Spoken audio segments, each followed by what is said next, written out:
endurance groaned against the crushing ice as Shackleton's stalwart gaze cut through the fog of his breath. The dimming sun gave just enough light to search for the break in the ice that never came. Somehow stable, every movement of the ship's creaking bones was a desperate dance against the encroaching colds that threatened to swallow them whole. Suddenly, thunderous cracks split the silence as the ice heaved the ship violently, now tilted nearly 30 degrees. Something massive was moving below. Shackleton's numb hands gripped the ship's rail as everything else tried to tug away from its place. By endurance we conquer, he forced himself to mutter on repeat. It was both his survival tactic and his family motto. A trance-like mental discipline, responsible for such high acclaim as an explorer in a business that seemed to take more lives than it glorified. In fact, it was why he renamed the ship the Endurance. On the heels of 2 previously failed missions, he hoped Endurance would sail him and his crew finally into the empty, lonely, immortal realm of those first valiant souls to conquer the South Pole. For a moment, his mind drifted to the flickering lantern. His fingertips remembered the warmth of familiar lines tracing across the Ross and Weddell seas, over the barren coffin of a wasteland that had swallowed so many lives before it. If they succeeded, glory would be forever theirs. But if they failed, again, certain death. By endurance we conquer, he whispered again, his blistering lips barely moving. Shackleton pored over the charts, the ship now stable enough to dead wreck in their position. It didn't look good. A sudden knock on the cabin door startled him.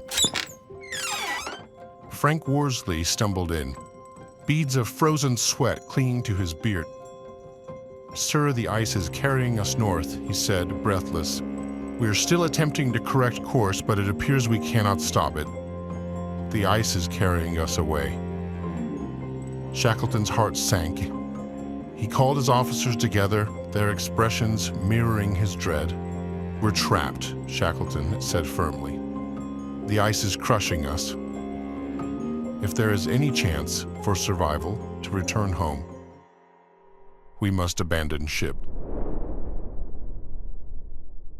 Deceptive as it was relentless, the pack ice moved and groaned. What was once only drifting the ship off course now engulfed the ship with violent tentacles entirely. Giant chunks of ice shot up, squeezing the ship to death. There was something oddly beautiful about the sun as it cast a pale glow over the Endurance. Final thunderous snap broke billowing across the frozen wasteland as the ship's stern was wrenched downward. The bow rose, then shattered under the pressure, piece by piece. The Endurance was swallowed. Shackleton and his crew, now a crew of officially marooned men and dogs, stood on the creeping frozen plain, forced to watch their maiden Endurance give her last breath. Their path to glory was completely sunk. Or so they thought. The heroic age of exploration saw over 100 explorers, spanning just 25 short but brutal years, meet their perilous fate.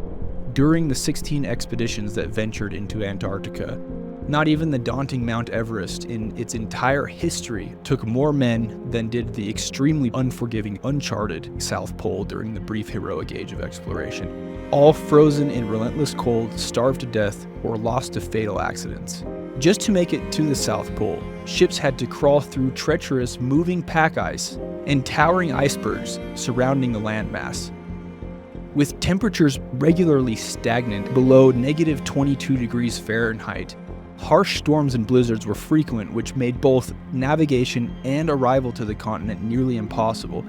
Any team lucky enough to arrive faced an environment where the isolated and desolate terrain, a mix of glaciers, ice shelves, and crevices, was enough to exhaust and freeze even the most fit exploration teams. Both human life and equipment were inevitably battered as temperatures frequently dropped below negative 58 degrees Fahrenheit, with constant violent winds making the temperature feel like 101 degrees below zero, if it was possible to feel it at all through inevitable frostbite. In 1913, led by Robert Falcon Scott, the 3-year Terra Nova expedition thought they were the first to arrive at the South Pole, only to discover that Roald Amundsen had beaten them there. On their return journey, Scott and his entire team perished by extreme cold, exhaustion, and starvation. Their bodies were later found grimly frozen in their tent. Now, as heartwarming as Amundsen's success must have been, being the first to ever reach the South Pole, he and his crew would tragically perish shortly after during a return rescue mission. Not one survived. Enter Shackleton. Several expeditions during the heroic age attempted to achieve what Shackleton and his crew aimed for, which would be the first land crossing of the Antarctic continent. None succeeded. Shackleton himself led 3 major expeditions: the Discovery Expedition from 1901 to 1904, the Nimrod Expedition from 1907 to 1909, and the ill-fated Endurance Expedition, which, as we've seen, ended tragically as the Endurance sank to the bottom of the frigid seafloor in 1914. How long do you think it took for a crew to finally be the first to successfully complete the overland crossing of Antarctica? Well, about 44 years after Shackleton's attempt, the Commonwealth Trans-Antarctic Expedition finally did it in 1958. To be fair here, this one's a little fuzzy because at the South Pole, there may or may not have been aliens and Nazis commingling, but that's a different story. Connecting the dots, let's consider this important point, okay? Although their mission outcome was thwarted, and you could argue that with different preparations or another attempt maybe, that they may have succeeded, the events that unfolded after the Endurance was engulfed transformed their story into one of the most remarkable sagas of human resilience and leadership ever witnessed, far surpassing their initial ambitions. Here's a list of just a few of the historic, monumental, and unparalleled accomplishments of Shackleton and his crew after the Endurance sank. First, they were marooned for over 5 months on drifting ice floes with minimal supplies. Shackleton and his men faced the harshest environments on Earth. It's a miracle that they even made it that long with minimal supplies on the shifting ice. Number 2, Shackleton and a couple of his men sailed their 22.5-foot lifeboat called the James Caird from Elephant Island, where the team trekked over the 5-month period after the Endurance sank, across 800 miles of treacherous Southern Ocean in just 16 days. This journey remains one of the greatest feats of navigation and seamanship in history, given the distance, sea conditions, and the tiny size of their vessel.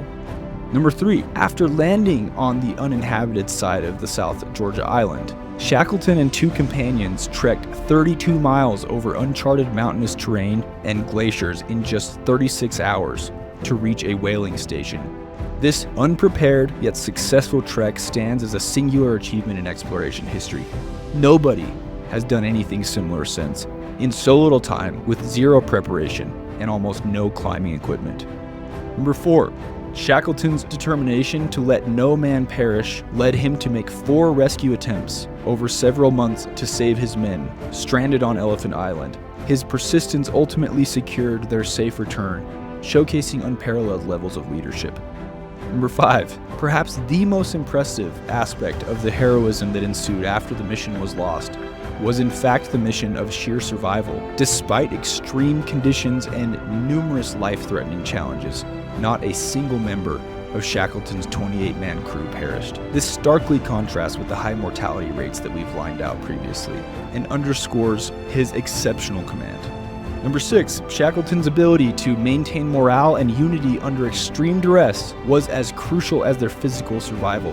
His psychological acumen, in spite of his own personal struggles with severe depression throughout his life, which were only exemplified after his trips previously to the South Pole, kept hope alive and the crew cohesive.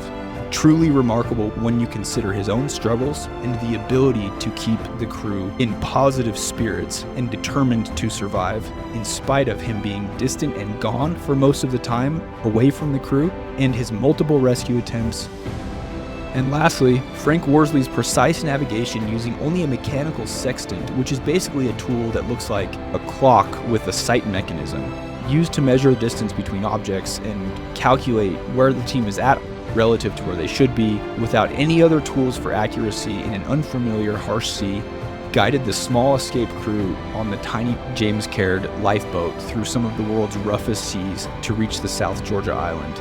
This level of precision in mechanical navigation in such an unfit vessel through death-defying odds remains awe-inspiring and frankly unmatched. Each of these accomplishments were born on the heels of dire straits and adjusted plans, fueled by relentless drive. Now listen, the story of Ernest Shackleton is interesting, it's intense, it's inspiring, and I'm sure you're wondering, what does this have to do with sales, reaching goals, or even just life, let alone competing in a sales tournament, right? And the truth is, factually speaking, probably not much.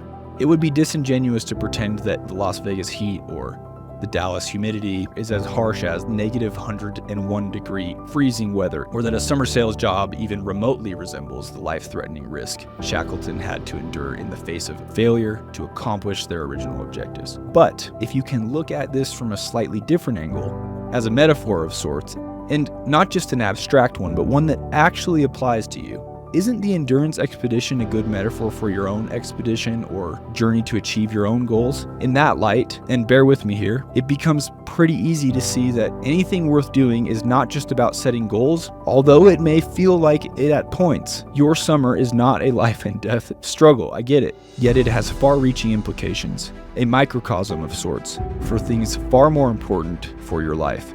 And maybe just as important in your world as the quest for zero-casualty survival was in Shackleton's world. Shackleton's team saw their mission through to the bitter end with the same type of seriousness and intensity that they began their original journey, not giving in to the need for adjustment or the conditions that caused the need to change course, but letting it shape them in the new, even more heroic feat. If you boil down that metaphor to its true principles, that, my friends, is exactly what we're here to do. When everything goes wrong, when you're completely derailed from your plan, to transform the new necessity for finishing what you started into a heroic feat that will be a hallmark of how you handle any endeavor in the future. And if you make the effort here and now, who knows? Maybe the story this will lead you to inspire in your family for generations to come will be one just as impactful as Shackleton's is for the world at large. So right now, you may be ahead of your projected targets. That's great. Let's use a similar relentless drive and a new sound strategy for leaving no sale on the table per what is your potential. And if you find yourself behind on your projected noble goals, well, you're in good company. Anything worth achieving will likely bring with it a test that takes you to your limits as you become who you need to be to achieve the goals you've not yet achieved. As we go into the midsummer evaluation, you're going to consider a few questions regarding your performance. But at the end of the day, no matter your position relative to your goals right now, there's one question that really matters most. How are you going to choose to be remembered for what happens next? And with that, let me extend a warm welcome, ladies and gentlemen, to the Dead Reckoning Retreat of 2024.